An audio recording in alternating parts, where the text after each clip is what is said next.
Hello, I'm PhocusWire Editor-in-Chief Mitra Sorrells in the PhocusWire studio at the Phocuswright Conference, and I am joined by Ralph Kaiser. He is President and CEO at UATP. Welcome. Thank you. Good to see you again. Yes, great to see you. So let's talk about payments, of course.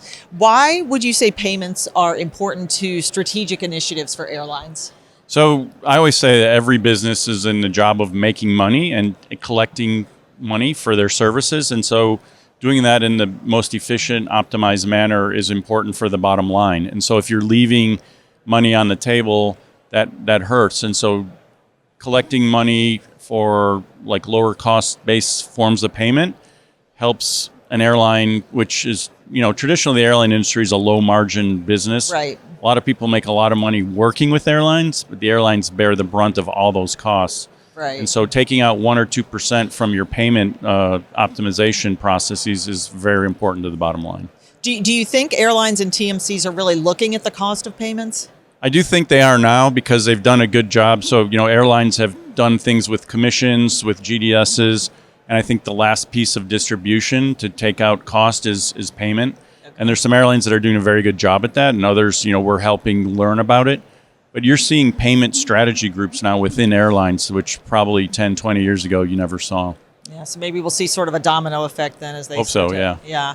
How are payments influencing other strategic initiatives for airlines, would you say? Well, I think they can work as an incentive. And I know, like with our core charge card product, airlines can offer benefits to corporations that aren't available on the open market. Could be non-public fares. Right. Could be other perks that other card brands may try to replicate but can't always do, right? So I think there is a way that can play a piece of the loyalty discussion between corporates and airlines and incentives.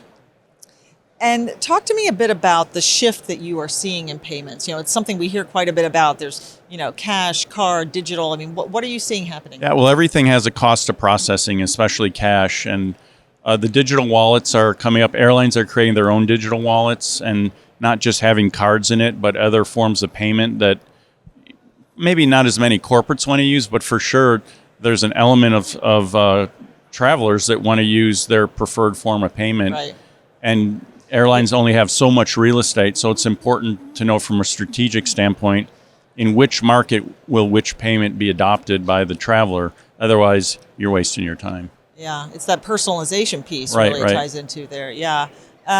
What about the role of technology in all of this and driving payment strategy? It seems like especially 2023 has kind of been the year of a lot of technological acceleration. Yeah. Well, I think a lot of companies, including us, during the pandemic, which was really tough on travel, we kind of looked inward and we said, let's be better when we come out. Let's have more touch points around the world. Let's streamline processes, take as much friction out while we have time to work on these things, because everyone's always so busy. And now we're back here at a great conference, but for a couple of years we weren't. So, we've done a lot of work in that field where we can do more for our member airlines and for the traveler.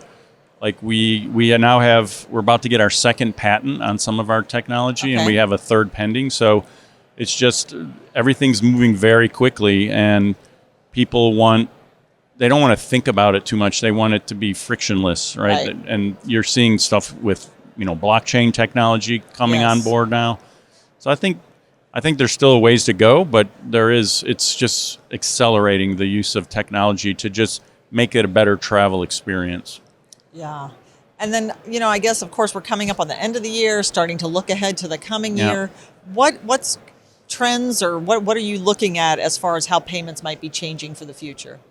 Well, I mean, what we've seen is the marketplace is almost back to 2019 volumes, pre-pandemic volumes. But it seems like fares are up with airlines because there's not enough aircraft, not enough pilots, and there's a huge, snapback in travel demand. Yeah. And it's a lot easier to take capacity down than build it back up, especially when people are not there anymore. So I think there's going to be a little lag, but the trends is just making it, like second nature, to be indispensable to the traveler and to the supplier, that the technology there is going to make people not have to worry about that part of their trip and just worry about, is this my preferred carrier? Is this where I want to go? Am I getting there easily? Am I dealing with any kind of hassles? And then the big part is when there is a disruption in the service, like reaccommodating passengers. That's a big deal that I think technology can help a lot with. Yeah, I know that would certainly be a welcome change, right, from all of us. So, All right, wonderful. Ralph Kaiser from UATP. Thanks so much. Great seeing you. Yeah, bye-bye.